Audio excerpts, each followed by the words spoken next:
નમસ્કાર વિદ્યાર્થી મિત્રો, Galaxy school of secondary Vadgam તરફથી આપનું હાર્દિક સ્વાગત છે મિત્રો।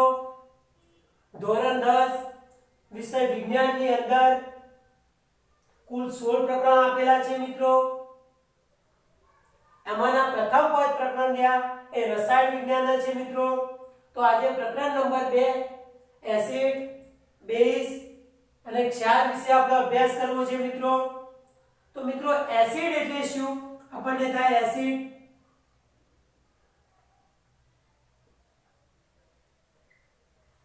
વિશે આપણે અભ્યાસ કરવો છે મિત્રો। એસિડ તો એસિડ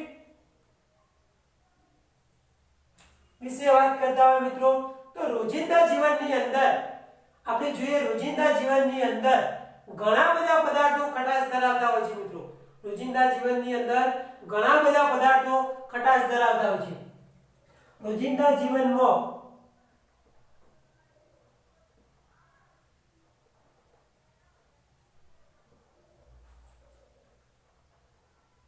ઘણા બધા પદાર્થો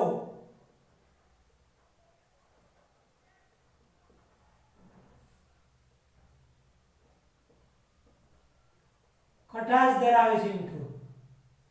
રોજિંદા જીવનની અંદર ઘણા બધા પદાર્થો જોઈએ તો આપણને ખટાશ ધરાવતા જોવા મળતા હોય છે મિત્રો। તો કયા કયા પદાર્થો એવા આપણને જોવા મળે કે ખટાશ ધરાવતા આપણને જોવા મળતા હોય છે મિત્રો? તો દાખલા તરીકે આપણે જોઈએ, દાખલા તરીકે તો આપણને એક લીંબુ જોવા મળે મિત્રો। લીંબુ લીંબુ જોવા મળે, ટામેટું જોવા મળે મિત્રો, ટામેટું, આમલી જોવા મળે। તો આ બધા ખટાશ ધરાવતા પદાર્થો છે મિત્રો। રોજિંદા જીવનની અંદર ઘણા બધા પદાર્થો ખટાશ ધરાવતા હોય એ બધાની અંદર દાખલા તરીકે લીંબુની અંદર જોઈએ તો આપણને સાઇટ્રિક એસિડ જોવા મળે મિત્રો। આની અંદર આપણને સાઇટ્રિક એસિડ જોવા મળે। ટોમેટાની અંદર આપણને ઓક્ઝેલિક એસિડ જોવા મળે, ત્યારે ઓક્ઝેલિક એસિડ, અને આમલીની અંદર આપણને ટાર્ટરિક એસિડ જોવા મળે। તો આવા જુદા જુદા પ્રકારના એસિડો આપણને જોવા મળતા હોય છે મિત્રો। કે જે પદાર્થમાં એસિડ રહેલો હોય મિત્રો એ જ ખાટા હોય મિત્રો। જે પદાર્થોની અંદર એસિડ રહેલો હોય તે જ પદાર્થો આપણને ખાટા જોવા મળે। જે પદાર્થમાં શું રહેલું હોય? એસિડ રહેલો હોય મિત્રો, એસિડ રહેલો હોય છે, ત્યારે જો એસિડ રહેલો હોય છે તે બધા ખાટા હોય મિત્રો। તે બધા શું હોય? ખાટા હોય છે। જેની અંદર એસિડ રહેલો જોવા મળે એ બધા હંમેશા માટે આપણને ખાટા જોવા મળે છે। તો એસિડ વિશે આપણને ખ્યાલ આવી ગયો કે રોજિંદા જીવનની અંદર ઘણા બધા પદાર્થો આપણે જોઈએ તો ઘણા બધા પદાર્થો ખટાશ ધરાવતા હોય છે। દાખલા તરીકે લીંબુ, ટામેટું, આમલી, પાછળ આપણે ડિટેલમાં અભ્યાસ કરવાનો છે પાછું એસિડ વાળું।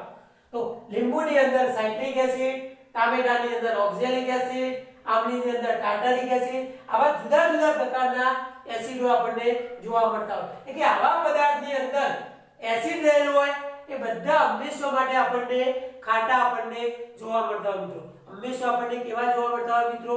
ખાટા આપણને જોવા મળતા હોય છે। તો એસિડ વિશે આપણને ખ્યાલ આવી ગયો મિત્રો।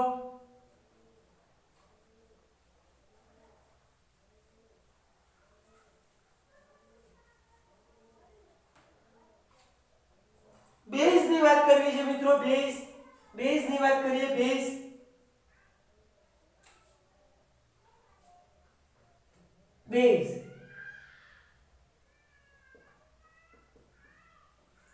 ની વાત કરીએ મિત્રો। તો બેઝ જે જોવા મળે છે મિત્રો, ત્યારે જો બેઝ એ સ્વાદે આપણને તુરા જોવા મળતા હોય છે મિત્રો। બેઝ જે જોવા મળે છે એ સ્વાદે આપણને કેવા જોવા મળતા હોય છે? તુરા તમને જોવા મળતા હોય છે। બેઝ સ્વાદે આપણે જોઈએ તો તમને તુરા જોવા મળતા હોય। સ્વાદે આપણને તુરા જોવા મળતા હોય। સ્વાદે આપણને કેવા જોવા મળતા હોય? બે તુરા તમને જોવા મળતા હોય છે મિત્રો। એ બેઝ આપણે જોઈએ તુરા જોવા મળતા કેવા બેઝ હોઈ શકે મિત્રો? તો દાખલા તરીકે આપણે જોઈએ તો ખાવાના સોડા હોય મિત્રો। ખાવાના સોડા જેનું સૂત્ર થાય NaHCO3 મિત્રો।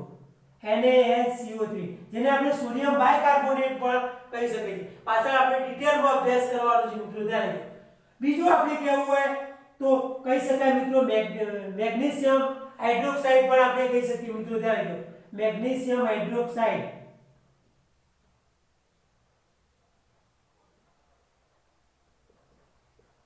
જેનું બીજું નામ કહેવું હોય આપણે તો મિલ્ક ઓફ મેગ્નેશિયા પણ આપણે કહી શકીએ છીએ મિત્રો ધ્યાન રાખજો. Milk of magnesia, milk of magnesia કહી શકીએ છીએ મિત્રો. એનું સૂત્ર જોઈએ મિત્રો, સૂત્રની વાત કરીએ ત્યારે જો સૂત્રની વાત તો મિલ્ક ઓફ મેગ્નેશિયાનું સૂત્ર થાય Mg કૌંસમાં OH કૌંસ પૂરો 2. તો આવા જુદા જુદા પ્રકારના આપણને બેઝ જોવા મળતા હોય છે, જે સ્વાદે આપણને કેવા જોવા મળતા હોય, તુરા જોવા મળતા હોય મિત્રો. ખાવાના સોડા એનું સૂત્ર થાય NaSCO3, મેગ્નેશિયમ હાઇડ્રોક્સાઇડ જેને મિલ્ક ઓફ મેગ્નેશિયા કહીએ, જેનું સૂત્ર થાય Mg કૌંસમાં OH કૌંસ પૂરો 2. તો ખ્યાલ આવી ગયો મિત્રો બેઝ વિશે પણ. હવે આપણે ક્ષાર વિશે વાત કરવી છે મિત્રો.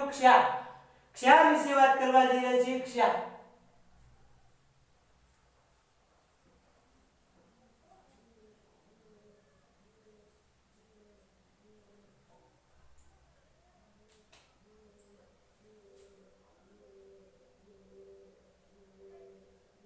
ક્ષાર વિશે વાત કરવી છે મિત્રો. ક્ષાર તો ઇંગ્લિશની અંદર એને સોલ્ટ કહીએ છીએ મિત્રો. કે સ્વાદે ખારા આપણને જોવા મળે. ઇંગ્લિશમાં સોલ્ટ કહેવામાં આવે છે, સ્વાદે આપણને ખારા જોવા મળે છે મિત્રો. સ્વાદે આપણને કેવા જોવા મળે છે? ખારા આપણને જોવા મળતા હોય છે મિત્રો. એનો સ્વાદ જોઈએ તો આપણને ખારો જોવા મળે. હવે મારો એક પ્રશ્ન છે મિત્રો, ધ્યાન રાખજો. મારો એક પ્રશ્ન છે મિત્રો તમને, કે ધારો કે આપણા ઘરની અંદર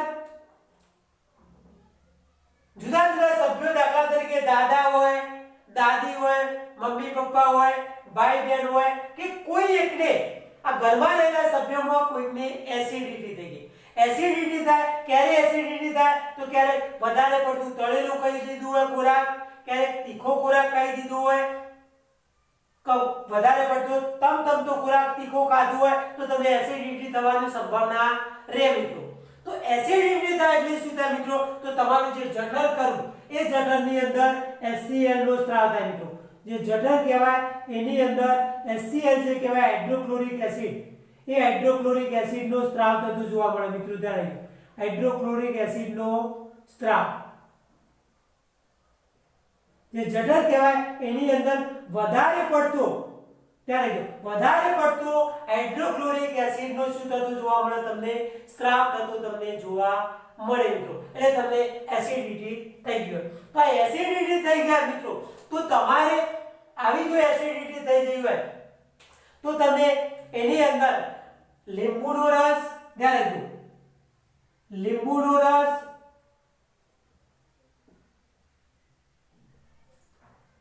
વિનેગર, આ પણ એસિડ છે મિત્રો. વિનેગર જેને આપણે સરગવો પણ કહીએ છીએ, આ પણ એક પ્રકારનો એસિડ જ છે, એસિડિક એસિડ.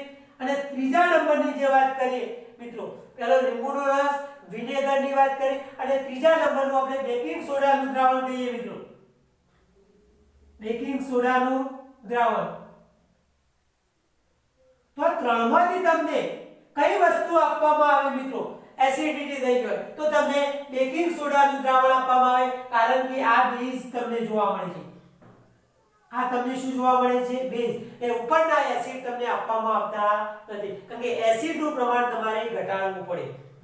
એટલે કે એસિડ અને બેઝ એકબીજાની જે અસર હોય, એકબીજાની અસરને શું કરતા જોવા મળે છે? નાબૂદ કરતા તમને જોવા મળે છે. એટલે બેકિંગ સોડાનું દ્રાવણ તમને આપવું પડે. ક્યારેક ઈનો પણ આપી શકીએ મિત્રો, ઈનો પણ ક્યારેક આપી શકીએ. તો ખ્યાલ આવી ગયો મિત્રો એસિડ, બેઝ અને ક્ષાર વિશે મિત્રો. હવે આપણે એસિડના ગુણધર્મોની વાત કરવી છે મિત્રો. એસિડના ગુણધર્મોની વાત કરવી છે મિત્રો.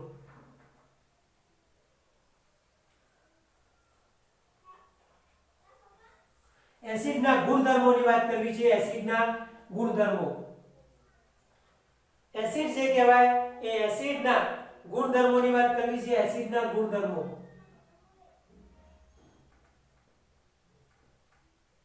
એસિડના ગુણધર્મો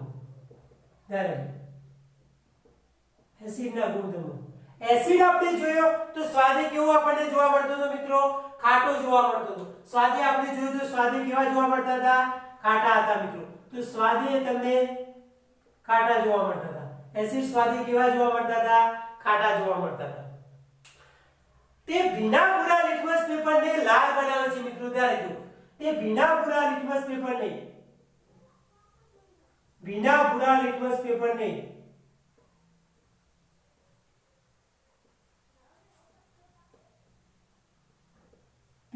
લાલ બનાવે છે ત્યારે જો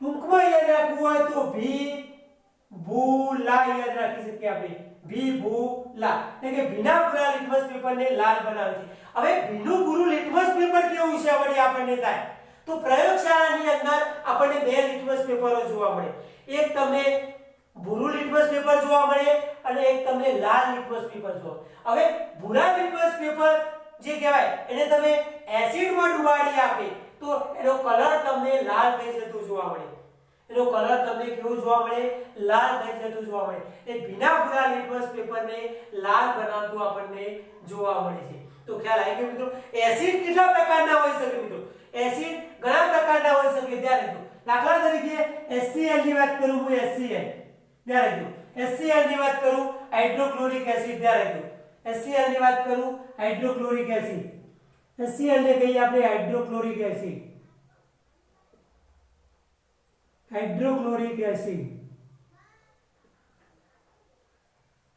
જેને હાઇડ્રોજન ક્લોરાઇડ પણ કહી શકાય છે મિત્રો જેને હાઇડ્રોજન ક્લોરાઇડ પણ કહી શકાય છે બીજો એવો એસિડ ની વાત કરું હું H2SO4 જેને આપણે સલ્ફ્યુરિક એસિડ કહીએ છીએ મિત્રો જેને આપણે શું કહીએ છીએ સલ્ફ્યુરિક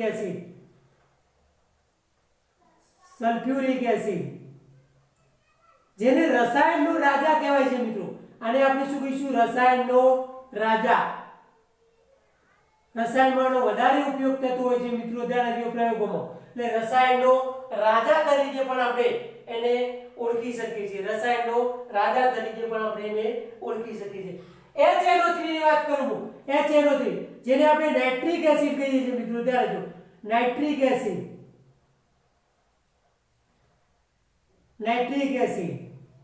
એવો બીજો એસિડ CH3COOH જેને આપણે એસિટિક એસિડ કહીએ છીએ મિત્રો ધ્યાન રાખજો એસિટિક એસિડ એટલે આવા ઘણા પ્રકારના એસિડો તમને જોવા મળતા હોય છે મિત્રો ધ્યાન રાખજો આવા ઘણા પ્રકારના એસિડો તમને જોવા મળતા H2CO3 જેને કાર્બોનિક એસિડ કહીએ આપણે કાર્બોનિક એસિડ તો આવા ઘણા પ્રકારના તમને એસિડો જોવા મળતા હોય છે એ પાછળ આપણે એસિડ વિશે અભ્યાસ કરવાનો છે મિત્રો ધ્યાન રાખજો તેના ગુણધર્મોની વાત કરીએ છીએ આપણે તે ભીના ભૂરા લિટમસ પેપરને લાલ બનાવે છે ભીના ભૂરા લિટમસ પેપરને શું બનાવે છે લાલ બનાવતું જોવા મળે છે મિત્રો ત્યારે તે ધાતુ સાથે પ્રક્રિયા કરીને H2 વાયુ મુક્ત કરે છે મિત્રો ત્યારે ધાતુ સાથે પ્રક્રિયા કરીને H2 વાયુ મુક્ત કરે છે તે ધાતુ સાથે પ્રક્રિયા કરીને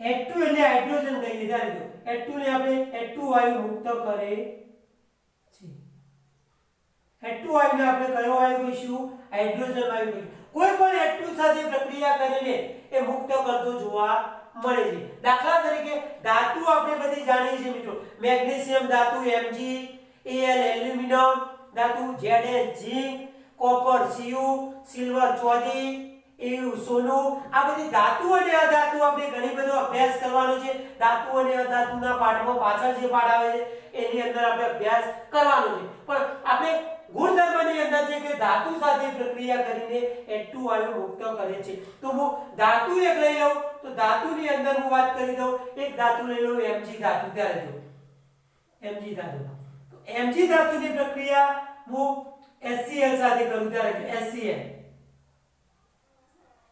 તો Mg જે કહેવાય એ Cl સાથે જોઈન્ટ થઈ જાય ત્યારે અને જે બનાવે એ બનાવે MgCl બનાવે ત્યારે MgCl બનાવો અને પ્લસ કરીને H એટલું હવામાં ખુલ્લું રહેતું નથી એટલે આપણે લખવું પડશે H2 અને H2 વાયુ કહેવાય H2 વાયુને આપણે હાઇડ્રોજન વાયુ કહીએ જે H2 વાયુ કહેવાય એને આપણે શું કહીએ હાઇડ્રોજન વાયુ હવે પ્રક્રિયા ડાબી બાજુ હોય એ બધા પ્રક્રિયકો કહેવાય અને જે જમણી બાજુ હોય એ બધાને આપણે શું કહીએ નિપજો કહેતા હોય જમણી બાજુ એ બધાને શું કહીએ નિપજો તીરની ડાબી બાજુ હોય એટલે પ્રક્રિયકો કહેવાય જમણી બાજુ હોય બધા નિપજો કહેવાય એટલે પ્રક્રિયા બેલેન્સ કરવા માટે જેટલું જમણી બાજુ હોય એટલું ડાબી બાજુ કરવું પડે અને જેટલું ડાબી બાજુ હોય એટલું તમારે જમણી બાજુ કરવું પડે જેટલું ડાબી બાજુ હોય એટલું જમણી બાજુ કરવું પડે અને જમણી બાજુ હોય એટલું તમારે ડાબી બાજુ તમારે કરવું પડે ધારે તો આની અંદર ધારે H2 બે બની ગયા આની અંદર H2 એક એટલે આગળ મારે મૂકવા પડશે બે ધારે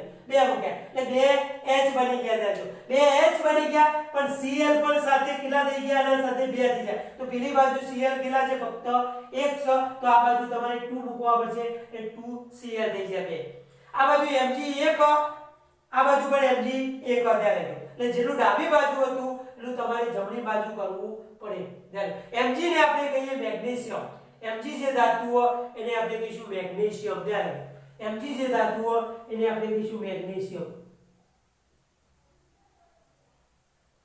HCl જે ધાતુ એને કહીશું આપણે હાઇડ્રોક્લોરિક એસિડ ધ્યાન જો હાઇડ્રોક્લોરિક એસિડ આને આપણે મેગ્નેશિયમ ક્લોરાઇડ કહીશું મેગ્નેશિયમ ક્લોરાઇડ આને આપણે કહીશું મેગ્નેશિયમ ક્લોરાઇડ અને હાઇડ્રોક્લોરિક એસિડ અને મેગ્નેશિયમ અને H2 ને કહીશું આપણે હાઇડ્રોજન H2 ને આપણે કહીશું હાઇડ્રોજન ધ્યાન તો આપણને ખ્યાલ આવી ગયો મિત્રો કોઈ પણ ધાતુ સાથે પ્રક્રિયા કરીએ તો H2 વાયુ મુક્ત તમને કરતી જોવા મળે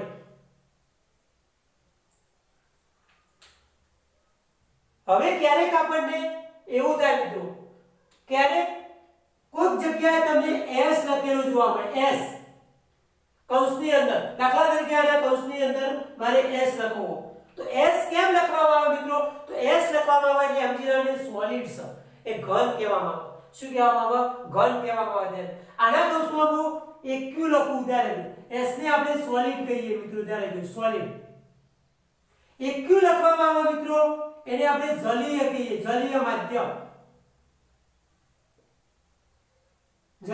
જેને એક્વિયટ કહીએ Q એટલે એક્વિયટ જલીય માધ્યમ ધ્યાન ક્યારેક તમને L લખેલું જોઈએ L લખેલું જોઈએ તો આપણે એને કહીશું લિક્વિડ એટલે પ્રવાહી હોય શું હોય પ્રવાહી હોય અને ક્યારેક આપણને G લખેલું જોઈએ G તો તમારે ગેસ સમજી લેવાનું જે વાયુ કહેવાય શું કહેવાય વાયુ કહેવાય તો S લખેલું હોય તો સોલિડ સમજવાનું એક Q લખેલું હોય જલીય માધ્યમ એક્વિયટ કહીએ આપણે એને L લખેલું હોય તો લિક્વિડ કહીએ અને G હોય તો આપણે શું કહીએ એને ગેસ કહીએ તો MgCl2 ના કૌંસમાં પણ શું આવશે એક Q આવશે ને એક Q જલીય માધ્યમ એટલે પાણી સાથે એ પ્રક્રિયા કરતો હોય પાણી સાથે માધ્યમ બનાવેલું હોય બધા અને H એટલે વાયુ છે હાઇડ્રોજન એટલે આપણે શું લખીશું એને ગેસ જો H2 હોય તો હું L લખો શું લખો L લખો કૌંસમાં કારણ કે એ શું કહેવાય લિક્વિડ કહેવાય એ શું કહેવાય લિક્વિડ કહેવાય તો ખ્યાલ આવી ગયો મિત્રો તો આવી રીતે આપણે એના ગુણધર્મોની પણ વાત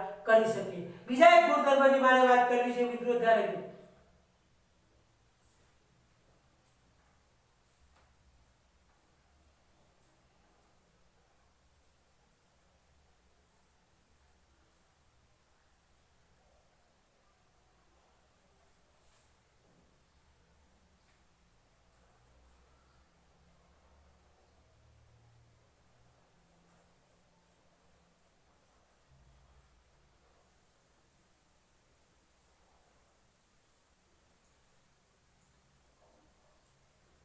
એસિડ બેઝ સાથે પ્રક્રિયા કરીને મિત્રો એસિડ જે કહેવાય એ બેઝ સાથે પ્રક્રિયા કરીને ક્ષાર અને પાણી બનાવે છે મિત્રો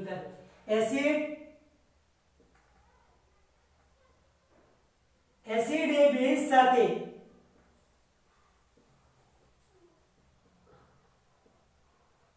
પ્રક્રિયા કરીને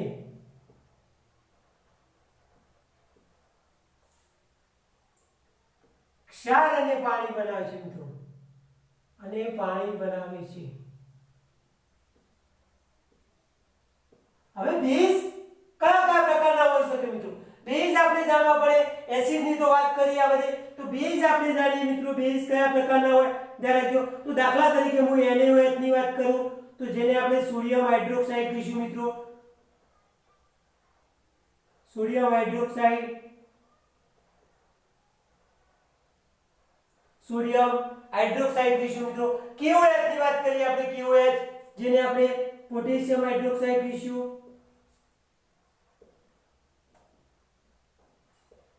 પોટેશિયમ હાઇડ્રોક્સાઇડ. પાછળ આપણે ડિટેલમાં અભ્યાસ કરવાનો છે મિત્રો. મેગ્નેશિયમ હાઇડ્રોક્સાઇડ આપણે જોયો, MgOH કૌંસ પૂરો 2 મેગ્નેશિયમ હાઇડ્રોક્સાઇડ.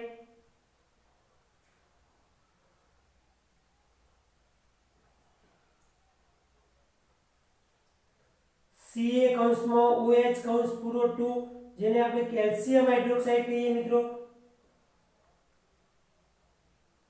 Calcium hydroxide. ત્યારે જો NH4OH જેને એમોનિયમ હાઇડ્રોક્સાઇડ કહીએ આપણે, એમોનિયમ હાઇડ્રોક્સાઇડ. તો આવા ઘણા પ્રકારના બેઝ તમને જોવા મળે. હવે મારે એસિડ ની બેઝ સાથે પ્રક્રિયા કરવી છે મિત્રો, ધ્યાન રાખજો. દાખલા તરીકે હું HCl લઉં અને આપણે હાઇડ્રોક્લોરિક એસિડ કહીએ, HCl ને આપણે શું કહીએ? Hydrochloric acid. એ હાઇડ્રોક્લોરિક એસિડ ની પ્રક્રિયા હું NaOH સાથે લઉં. કોના સાથે લઉં? NaOH. આના કૌંસની અંદર આપણે લખીશું 1Q, આના કૌંસમાં પણ 1Q જલીય માધ્યમ. આનું નામ લખીશું આપણે હાઇડ્રોક્લોરિક એસિડ, હાઇડ્રોક્લોરિક એસિડ. આનું નામ લખીશું હાઇડ્રોક્લોરિક એસિડ. આનું નામ આપણે લખીશું સોડિયમ હાઇડ્રોક્સાઇડ, સોડિયમ હાઇડ્રોક્સાઇડ. તો હવે મારે આ બંનેની પ્રક્રિયા કરવી છે. ધ્યાન રાખજો, આ બંનેની શું કરવી છે? પ્રક્રિયા કરવી છે. ધ્યાન રાખજો, કોઈ પણ એસિડની બેઝ સાથે આપણે શું કરીએ? પ્રક્રિયા કરતા હોય છે મિત્રો, ધ્યાન રાખજો. તો હવે જ્યારે આ પ્રક્રિયા કરતા હોય છે મિત્રો, ધ્યાન રાખજો, એટલે આની અંદરથી જે Na કહેવાય એ NaCl સાથે જોઈન થઈ જાય, NaCl બનો, જેને આપણે કહીએ સોડિયમ ક્લોરાઇડ, સોડિયમ ક્લોરાઇડ. જે ક્ષાર બન્યો મિત્રો, શું બન્યો? ક્ષાર. જેને ગુજરાતીમાં નામ કહેવું હોય તો આપણે શું કહીએ? મીઠું કહીએ. શું કહીએ? મીઠું. એના કૌંસમાં આપણે શું લખીશું? 1Q. શું લખીશું? 1Q. ને પ્લસ કરીને આ H બે H રહ્યા ને H2 બન્યું. શું બન્યું? H2. H એક ઓક્સિજન વધ્યો O. આને આપણે કહીએ પાણી. એના કૌંસમાં આપણે શું લખીશું?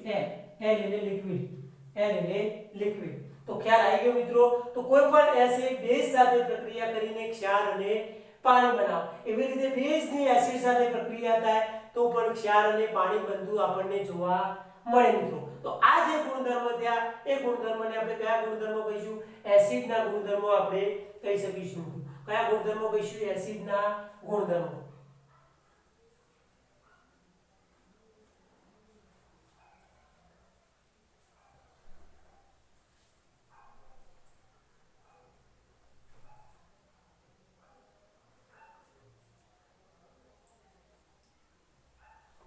હવે આપણે બેઝના ગુણધર્મોની વાત કરવી છે મિત્રો. બેઝના ગુણધર્મો જાણીએ. બેઝના ગુણધર્મો.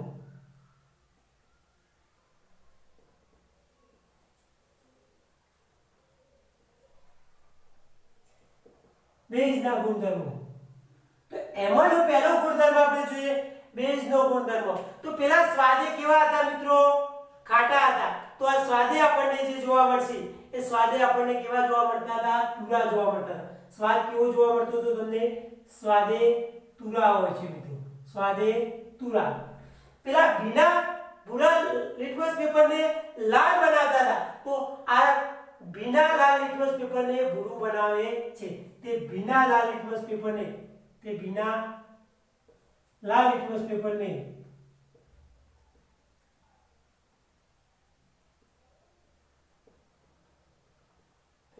ભૂરું બનાવે છે.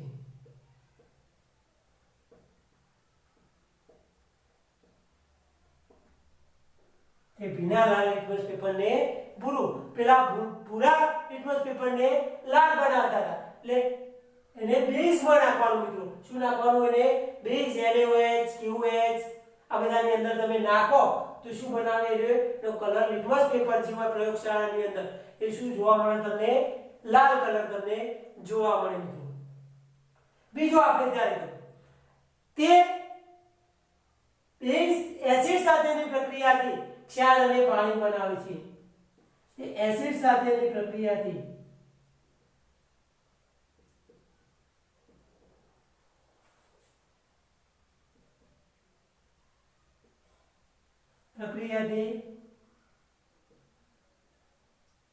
ક્ષાર અને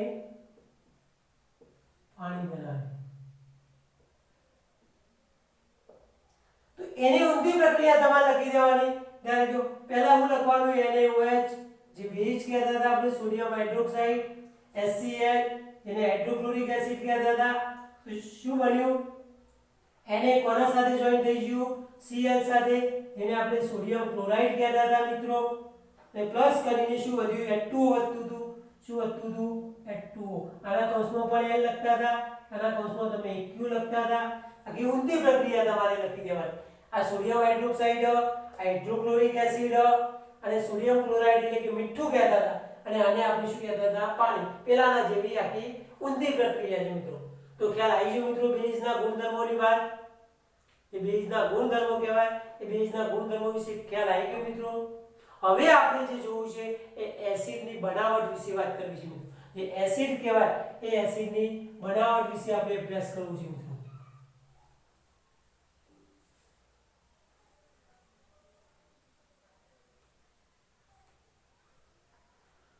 બનાવટ આપી નથી પુસ્તકની અંદર, પણ આમાંથી પણ ક્યારેક એવો પ્રશ્ન પૂછી શકો મિત્રો. ધ્યાન રાખજો, એક એસાઇનમેન્ટની અંદર આમાંથી એવો પ્રશ્ન પૂછેલો હતો મિત્રો.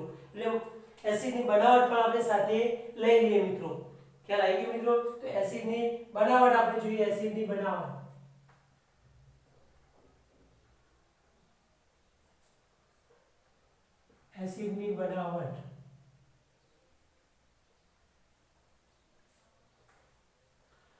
અધાતુના ઓક્સાઇડની જો પાણી સાથે પ્રક્રિયા કરવામાં આવે તો એસિડ બને. ત્યારે જો અધાતુના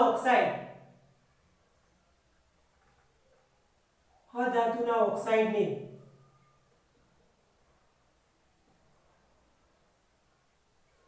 પાણી સાથેની પ્રક્રિયાથી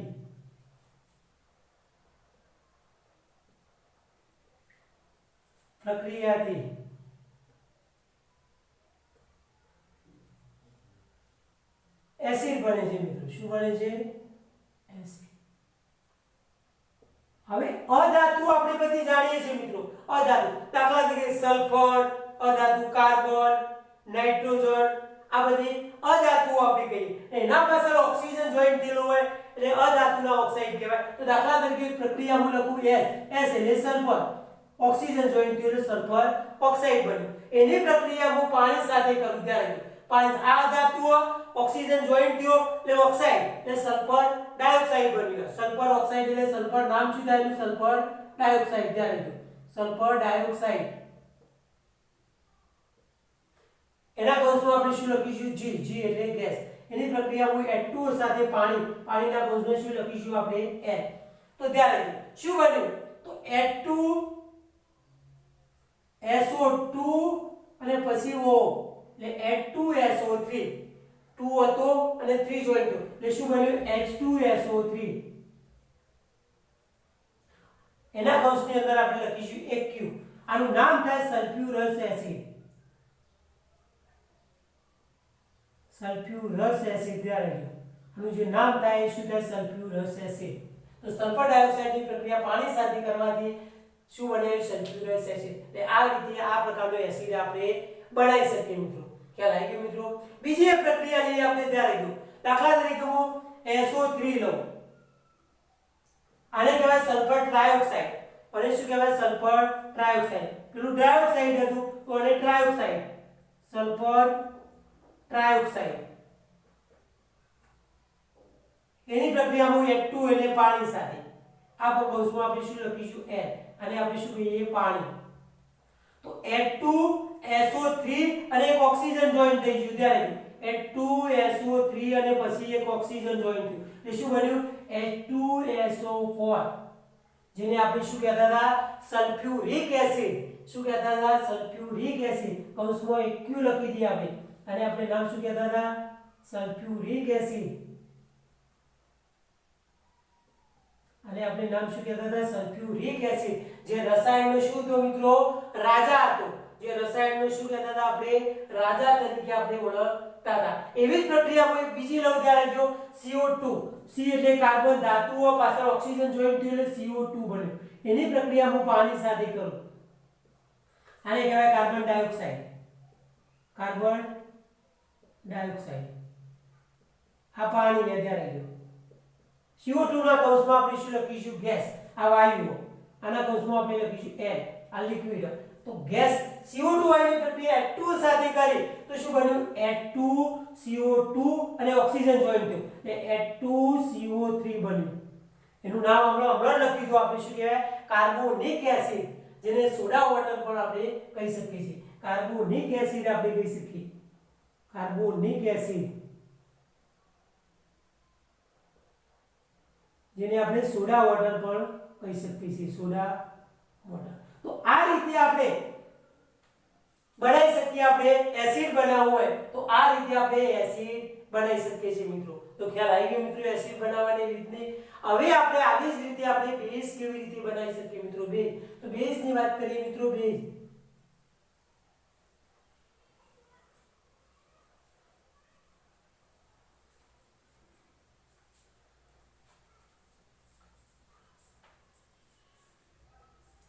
બેઝ ની વાત કરીએ મિત્રો બેઝ કેવી રીતે બનાવી શકીએ મિત્રો બેઝ તો બેઝ ની બનાવટ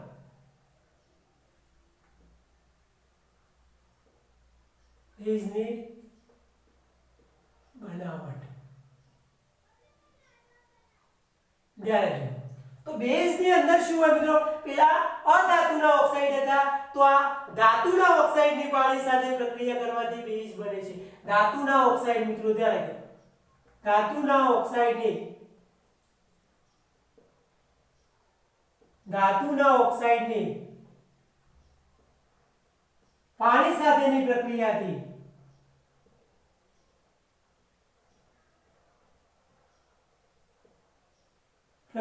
શું બને છે બેઝ બને છે ધાતુ આપણે બધી જાણીએ મિત્રો સોડિયમ ધાતુ જાણીએ પોટેશિયમ જાણીએ ઝિંક ધાતુ જાણીએ કેલ્શિયમ ધાતુ જાણીએ સિલ્વર રેઝિન જાણીએ એવું સોનું જાણીએ આવી ઘણા પ્રકારની ધાતુઓ આપણે જાણી શકીએ મિત્રો તો સોડિયમ મૂળનું સોડિયમ ધાતુ Na એ પાછળ ઓક્સિજન જોડ્યું એટલે સોડિયમ ઓક્સાઇડ પણ આવું સૂત્ર નહીં બને એટલે મારે Na2 કરવું પડશે સોડિયમ ઓક્સાઇડ એના કૌંસમાં હું શું લખું S સોલિડ એટલે પ્રક્રિયા હું કોના સાથે કરું પાણી સાથે તો પાણી સાથે મેં પ્રક્રિયા કરી તો જોજો Na એક ઓક્સિજન બંનેમાંથી એક ઓક્સિજન અને એક H બરાબર ઓક્સિજન બે હતા અને H બે હતા પણ મેં એક જ વખત લખી શક્યો તો હવે મારે પ્રક્રિયા શું કરવી પડશે બેલેન્સ કરવી પડશે જેટલા ડાબી બાજુ હોય એ બધા પ્રક્રિયકો કહેવાય જેટલા જમણી બાજુ હોય એ બધા નિપજો કહેવાય એટલે જેટલું ડાબી બાજુ હોય એટલું જમણી બાજુ કરવું પડે જમણી બાજુ હોય એટલું મારે શું કરવું પડે ડાબી બાજુ તો એને આ બાજુ 2 ઇધર હતું આ બાજુ એને 1 ઇધર હતું તો આગળ હું મૂકી દઉં 2 તો 2 એને બન્યા ત્યારે ઓક્સિજન 1 ની 1 2 તો ઓક્સિજન આ કેટલા થઈ ગયા 2 થઈ ગયા ત્યારે H 2 તો આ બાજુ H પણ કેટલા થઈ ગયા 2 થઈ ગયા એટલે જેટલું ડાબી બાજુ હોય એટલું જમણી બાજુ કરવું પડે અને હું કૌંસમાં શું લખી શકું N લખી શકું H2 એટલે પાણી આને શું કહેવાય પાણી આને કહેવાય સોડિયમ ઓક્સાઇડ શું કહેવાય સોડિયમ ઓક્સાઇડ પેલાને આપણે પાણી કહીશું અને આને આપણે સોડિયમ હાઇડ્રોક્સાઇડ કહીશું મિત્રો સોડિયમ હાઇડ્રોક્સાઇડ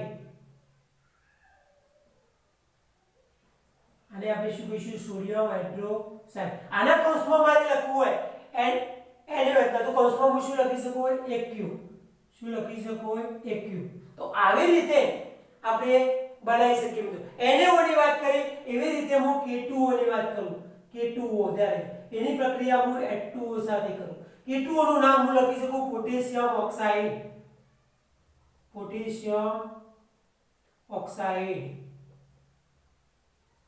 એની પ્રક્રિયા H2 એટલે પાણી કૌંસમાં હું શું લખું L એટલે લિક્વિડ કહેવાય ત્યારે તો આમાં શું બનશે એવી જ રીતે K બે હોય પણ એક જ લખો H2 એક લખો પણ પ્રક્રિયા બેલેન્સ કરવા આગળ હું પેલા મૂકી દો બે એટલે જો K બે થઈ ગયા ઓક્સિજન એક ને એક બે તો ઓક્સિજન મારા બે થઈ જાય હાઇડ્રોજન પણ કેટલા અહીં બે તો હાઇડ્રોજન પણ બે થઈ જાય આનું નામ થાય પોટેશિયમ હાઇડ્રોક્સાઇડ આનું નામ થાય પોટેશિયમ અને કૌંસમાં પણ એક ક્યુ લખો પોટેશિયમ હાઇડ્રોક્સાઇડ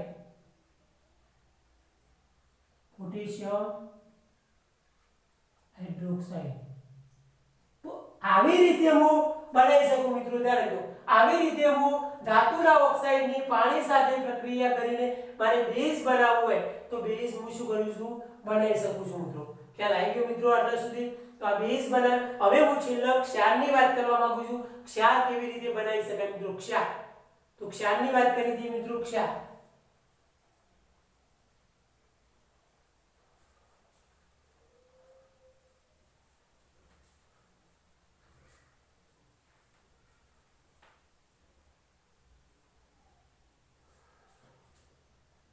ક્ષારની વાત કરીએ મિત્રો ક્ષાર કેવી રીતે બનતું છે ક્ષાર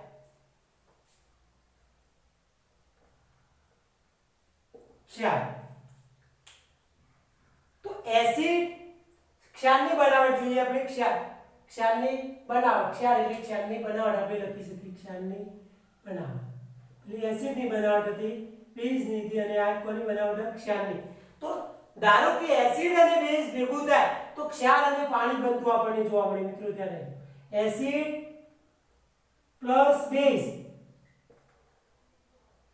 ત્યારે તો આપણને ક્ષાર અને પાણી બને ત્યારે ક્ષાર બને અને પ્લસ કરીને શું બનતું જોવા મળે પાણી એસિડ અને બેઝ ભેગું થાય તો આપણને ક્ષાર અને પાણી બનતું જોવા મળે હવે એસિડ હું લઈ લો કોઈ પણ હવે એસિડ અને બેઝ બંને ભેગું થાય ક્ષાર અને પાણી જે બને એવી જે પ્રક્રિયા કહેવાય એવી પ્રક્રિયાને આપણે તટસ્થીકરણ પ્રક્રિયા કહેવામાં આવે આવી જે પ્રક્રિયા કહેવાય એવી પ્રક્રિયાને આપણે તટસ્થીકરણ પ્રક્રિયા કહીએ છીએ મિત્રો ત્યારે તટસ્થીકરણ પ્રક્રિયા પરીક્ષામાં પૂછાય તટસ્થીકરણ પ્રક્રિયા એટલે શું એક વખત પરીક્ષામાં પૂછાયેલું છે તો એસિડ અને બેઝ ભેગું થઈને ક્ષાર અને પાણી બનવાની ક્રિયાને આપણે શું કહીએ તટસ્થીકરણ હવે હું એસિડ તરીકે લઈ લઉં દાખલા તરીકે HCl લઈ લઉં ત્યારે HCl કૌંસમાં લખો એક ક્યુ એનું નામ લખો હાઇડ્રોક્લોરિક એસિડ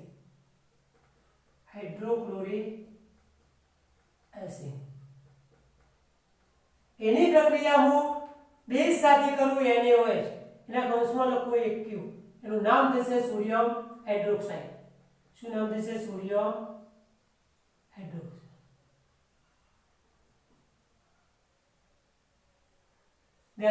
તો શું બને ત્યારે જો Na જે કહેવાય એ Cl સાથે જોઈન થઈ જાય અને બનાવે NaCl જેને આપણે કહીએ સોડિયમ ક્લોરાઇડ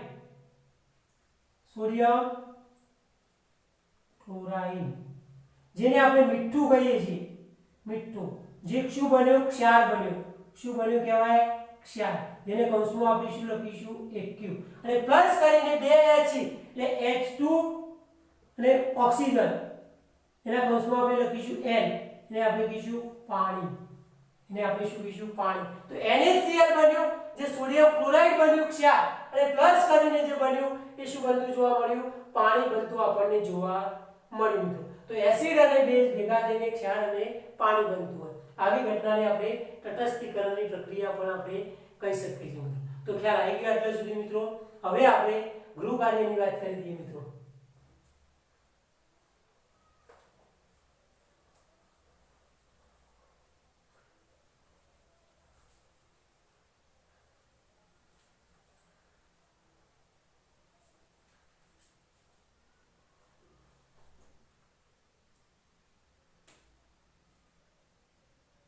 ગૃહ કાર્ય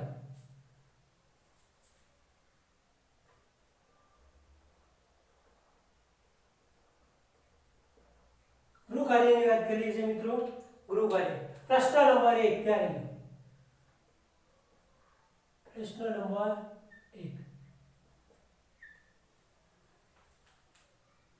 1 એસિડના ગુણધર્મો લખો મિત્રો એસિડના ગુણધર્મો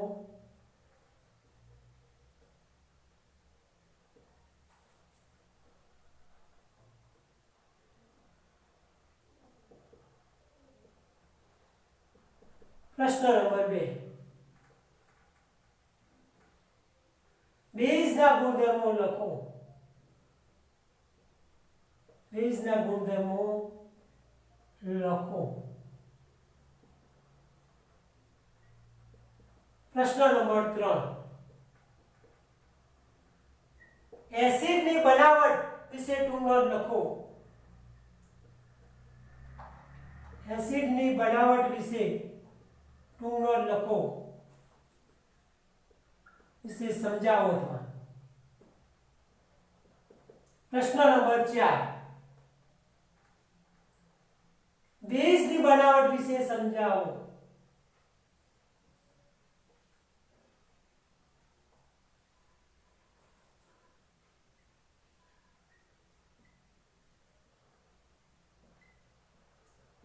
छेल्लो प्रश्न पद्मो क्षार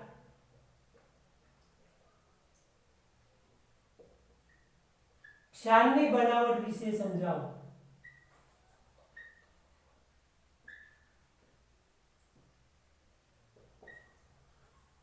તો મિત્રો આ જે પ્રશ્નો રહ્યા એ તમારે ગૃહ કાર્યમાં લખવાના છે એ અગાઉ જે મુદ્દા લખ્યા આપણે બધા એ પણ વિજ્ઞાનના ચોપડામાં લખવાના છે અને નીચે આ તમારે ગૃહ કાર્ય પણ લખવાનું છે મિત્રો હવે અગાઉના લેક્ચરની અંદર આપણે સૂચકો વિશે વાત કરવાની છે મિત્રો તો સૂચકો વિશે આપણે વાત કરીશું મિત્રો તો આવજો મિત્રો।